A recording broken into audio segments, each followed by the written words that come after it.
So don't rush your clients. Be creative within each phase of training and make it look like you're doing something different.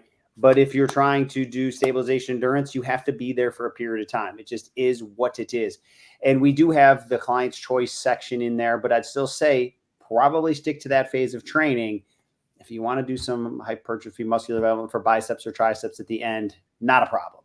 But if someone doesn't move well and their ankles are locked up, their hips are locked up, they can't stabilize their core, under client's choice, I probably wouldn't suggest depth jumps, something like that. So you got to be creative with it. Speed squats, things like that, drop to holds. There's ways to still trick that in there.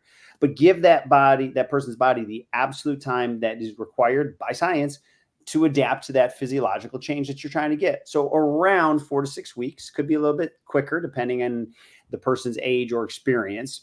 And are you seeing positive results? If not, shocker, why?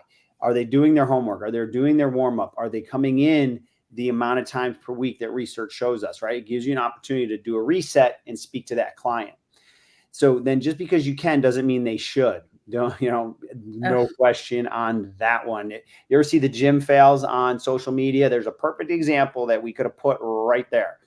So what may be easy for you isn't easy for all. And sometimes that's the most simple looking things, like even external rotation for some people with a tube or elastic at a 4-2-2 tempo. You'd be shocked at the lack of ability to control that quote unquote simple motion. So that's where we are sticklers to form and technique.